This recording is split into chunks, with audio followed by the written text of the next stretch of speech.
All right, good morning. Welcome to another Friday morning safety meeting. Today is the 12th of June, 2026. We are 10 days without a recordable injury, 1 day without a first aid injury, and 4 days without a vehicle incident. Obviously, these numbers are remaining very low, so we want to make sure that we're getting those up a bit. But I think one place that we can really focus in on, well, two places we can really focus in on are if we have pre-existing injuries and stuff like that, make sure that we're stretching that area out because we're getting a lot of soft tissue injuries of kind of like re-aggravation of previous injuries. So make sure we're really stretching out good, especially in this hot weather. Make sure that we're hydrating as well. We have heat advisory in effect for today. It's going to be really, really hot out there. So make sure that you guys are taking breaks as needed. So that way nobody's getting over that threshold into the danger zone of heat exhaustion and heat stroke.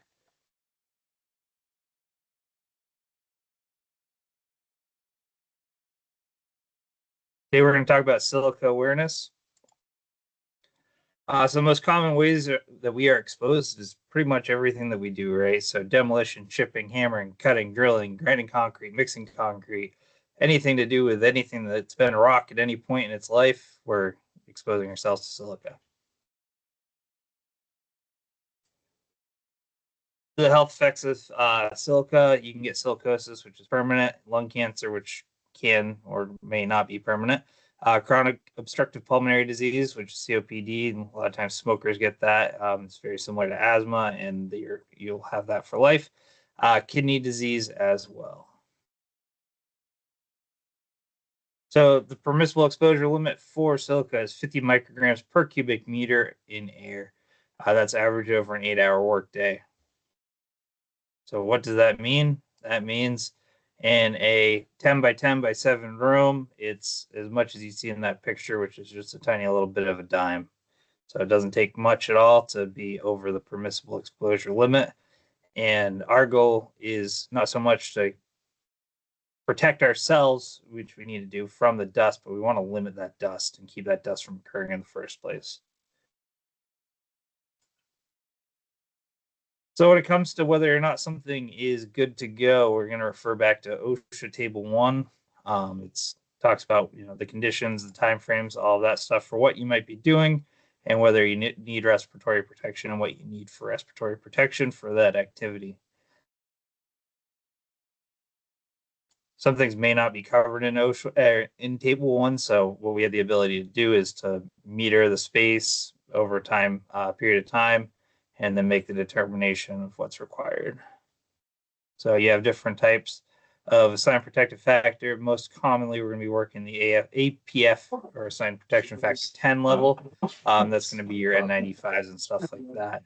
We do prefer, though, especially when it's being hot and everything like that, that we're using PAPRs. It's just not a tight fitting respirator, so it's just a little bit preferable. Like I said, for situations that are not covered, you want to contact Matt or myself. We'll come out, we'll do a little bit of testing, we'll send it out, and we'll get a better result and log it for future use. And just remember, we want to eliminate dust first, and how we do that is continuous water. Sometimes we're using the spray jugs out there, and they're just not keeping up with the dust. If that's the case, we either need to use an additional sprayer, we might need to change the tip on the sprayer, might need to do something different, or we may need to add PPE. But respiratory protection is going to be kind of our second line of defense, and we're trying to get that dust down in the first place.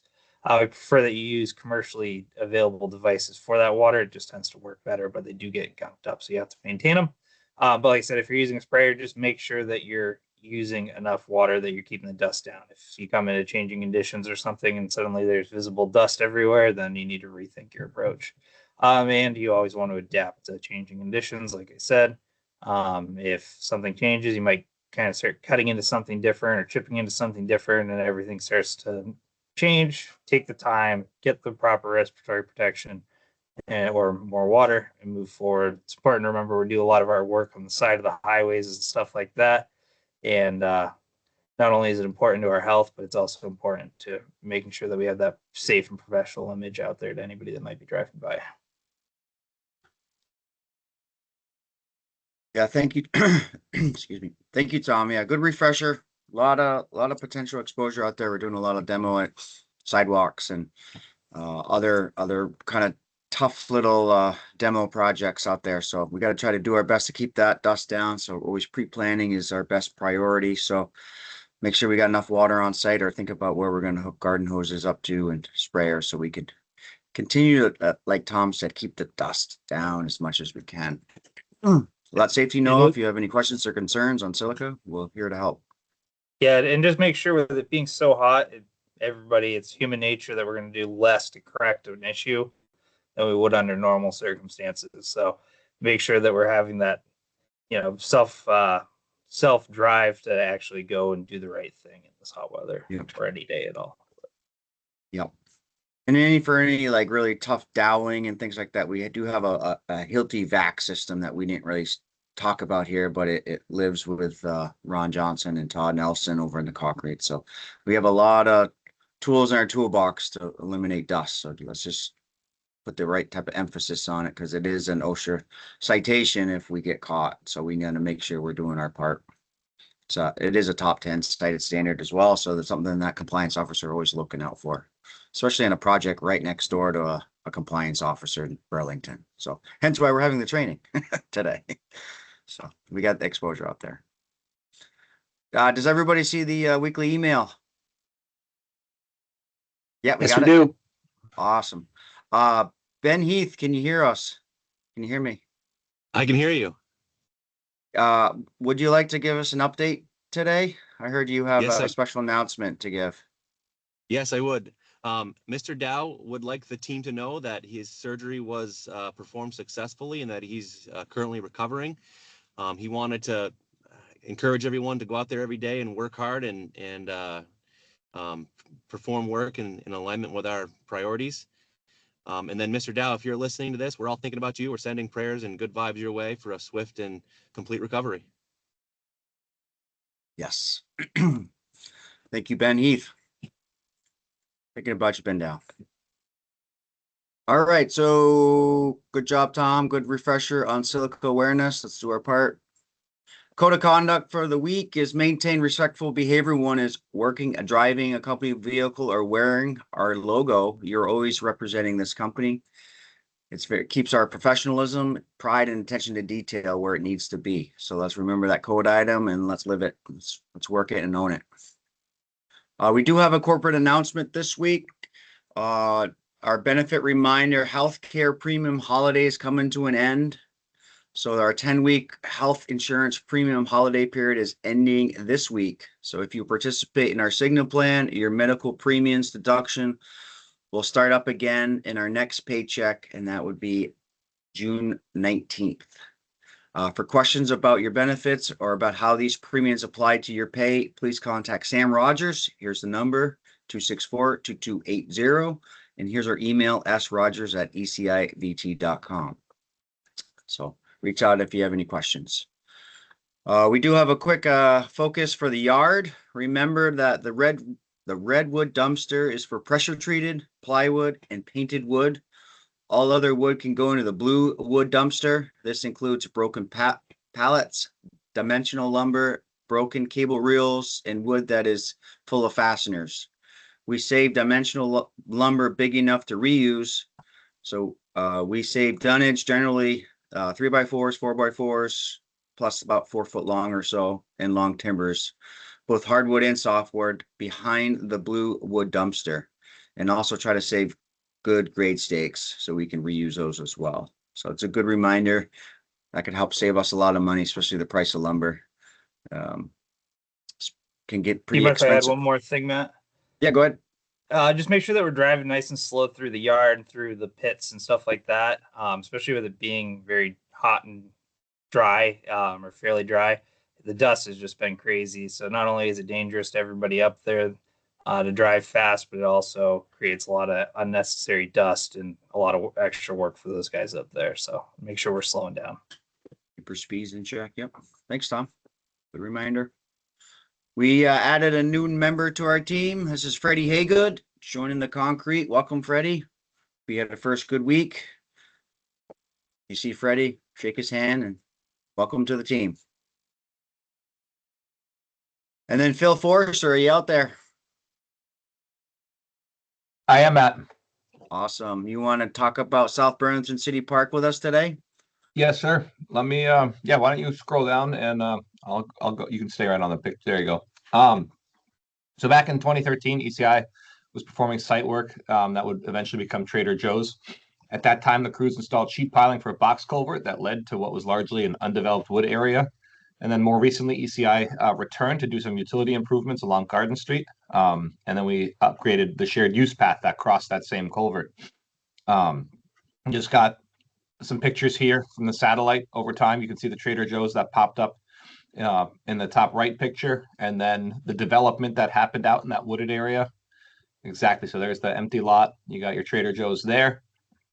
I was actually part of that box culvert team. And then, yeah, we did exactly development there. And then I put the line work in there for the project that we're going to highlight today, which is the boardwalk that connects City Center Park with the two adjoining streets. Yeah.